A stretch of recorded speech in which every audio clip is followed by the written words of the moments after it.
Aš nežinau, manau, kad ne, bet gal sushi čia gal vienintelis. Maistas Japonijoje yra ryžiai, o antras pagal populiarumą maistas yra žalia arkliena. Tampa geišomis. Ar jūs matote, kad šiais laikais dar yra geišų Japonijoje? Ne. Aš nežinau apie jų visą padėtį socialinę, manau, kad galbūt yra kažkokia pas geišą, dėl to, kad tai yra jų kultūra. Dėl to, kad tai yra jų kultūra ir galbūt jie kartais jie laikosi ir galbūt yra kažkokie geišos namai ar dar kažkiek. Na, aišku, jų yra žymiai mažiau negu senai, negu seniau, bet manau, kad jų yra. Gerai, ačiū atsakymas. Tai čia tu kalbėk.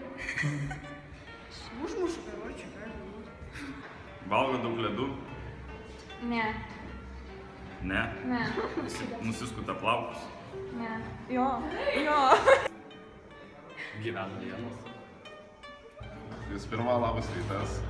Greičiausiai pasveikinu su mama. Ne. Važiuoju pas mamą. Pas išsiskyrimą. Ir prisimenu visą laiką savo bukurą. Nes jie visi atrodo vienodai. Kas vienodai? Kiaulės. Žinot, pasakymą, kad visi vyrai kiaulės, tai ten gal visai tinka tas pasakymas, nes jie visi vienodi. O Lietuvoje netinka, nes... Kas vienodai? Vyrai.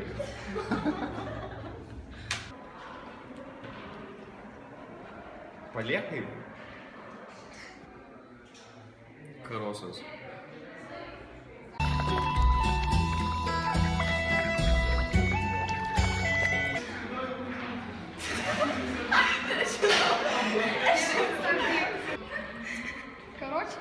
Karočią tai kalbate, ne? Karošė? Karosai.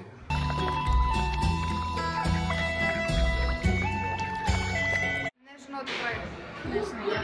Ne. Kodėl, kaip manai? Nes nesąmonė. Kas? Šiaip viską gali būt. O kas jį buvo? Moteris. Transvestitas. Ne, nes geiša mano atžvilgiu yra moteris. Ką, žinau, jo, turbūt gal. Kodėl? Kodėl, ne? O ką aš žinau? Ne mano reikalas. Taip tiesa?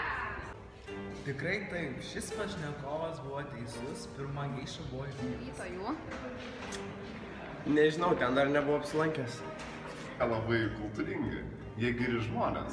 Ir jie turi šlepetės mokyklai. Jie tavarsiai įeina į mokyklą, įsimauna šlepetės ir karočią neprišiukšimų su savo vansais. Aš kiek žinau, mokiniai patys darosi mokyklos po pamokų. Ar Japonijoje šiuo metu yra samurajų?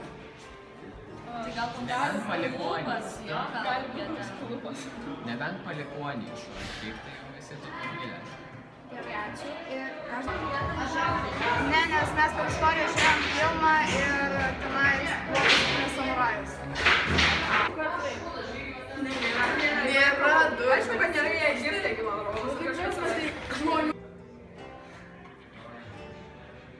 Šiuo metu yra samurajų. Žinau, kad buvo filmas Paskutinis samurajus. Nėra. O kelintais metais filmas buvo? Žinau autobusą.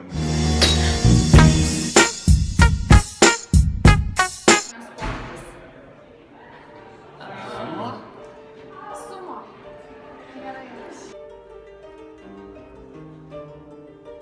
Gal futbolas? Ne. Koviniai menai. Taip, karas menai. Taip, karatė. Manau, kalbant apie senovės Japoniją, manau, buvo populiaru geltonas atspalvis. Kai sakoma, Japonijai buvo biškį dykumų, tai aš atsimenu gerai iš mūsų istorijos mokytojos pasakojimų. Tačiau, manau, aš dažnai geltonas spalva. Geltonas. Juodais. Kodėl manai, kad juodais? Nežinau. Nevarydau, tiesiog ir juodi būna. Taylor Gang exclusive. You know what it is. Black and yellow, black and yellow, black and yellow, black and yellow. Yeah. You know what it is. Kiek procentų Japonijoje sudaro kalnai? Nušam, taigi filmuojama. Kas yra antiek perdėta, antiek košiama kalošia, kad čia aš vadovais, kai pradėjo sakyti, aš... Mano teigimu, kiek aš pamenu, skaitęs straipsnių apie 70.